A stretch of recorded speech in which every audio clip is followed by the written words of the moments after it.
want to talk about with a window, sometimes we see failure within the windows. And so the most common failure that we see within the windows, in between the two panes of glass, what we're seeing is condensation in between those two panes of glass. So that failure basically is because the gas, the argon gas, has leaked out because the window has expanded and contracted, and basically that seal has broken. So it's a thermal seal that's broken on the window. So the gas has leaked out, and therefore air has gotten into there, and so therefore it's going to condensate, and that's why you see that window failing. It's not that the window, because of the condensation in between the two panes of glass, it's not that the window is leaking, i.e. water, into your house to cause a structural damage. It's basically the thermal efficiency of that window is diminished. When we see a window with a low E failure, though, that is very, very easy to identify. And what it looks like a blue silverishy tint to the window. You'll actually be able to see what side that low E was installed on at the time that it fails. We very seldom see low E failure in a window. We a lot of times see the thermal efficiencies of the windows, the sweating in between the two panes of glass. We see that a lot. That's not a big issue. The whole window doesn't have to be replaced. It's just that part of the window that can be replaced by a good window glass company. Now, a lot of times what we're seeing with windows is you'll see a window that has a strip at the top of it or a strip down the side of it, and it has a little vent. You can open that vent up. The purpose of that vent actually is to allow air to come into the house. So back again when the codes changed in the 2012-2013 era, and we started building houses tighter and tighter and tighter. In other words, we weren't getting a lot of natural air exchanges with our house, and so therefore we have to produce the mechanical air exchanges, i.e. our vent fans, our whole house ventilation fan system. And now also, since we've sealed the house up really tight, we've caulked the baseboards, we've put in insulation, we've done all these energy efficiency things. It's very difficult for the house now to draw any fresh air through it. So the windows, a lot of times you'll see in houses, basically they have these little vent strips in them. I call them ventilators.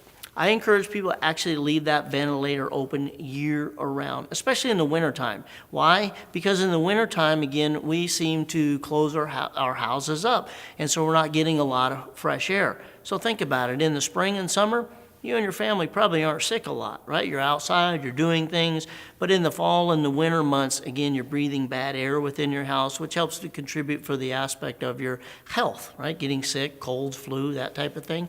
So actually in the winter months, I think it's even more critical to leave those vents open. So with those vents in combination with the whole house ventilation fan system that we're running anywhere from 10 to 12 hours a day, we're actually pulling air in through those windows and basically helping to exchange the air. We're exchanging the air. Basically, we're moving the bad air out and we're pulling good air in. The minimal amount of money, I think, shown through studies that it costs to run the vent fan and the benefit that those ventilators are providing versus the heat that it's taking to heat that air, there's really no cost benefit that the reason that you should not be doing that, in other words. That cost is minimal, if anything, in comparison.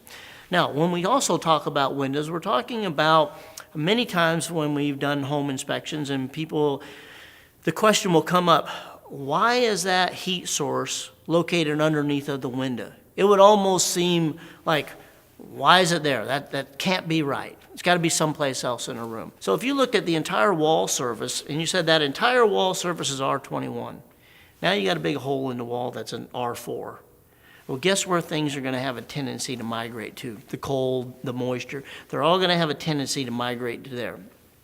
The heat sources are located in and around or underneath the windows, basically help ventilate heat and air across the inside face of the window, bringing the ambient R value up to as close as possible to what the rest of the wall surfaces are. So if we got R21 here and over here, now we get a big R4 hole. We're trying to produce air over across the top of that window to bring that ambient R value up. Now again, remember, in between the panes of glass, we have argon in there.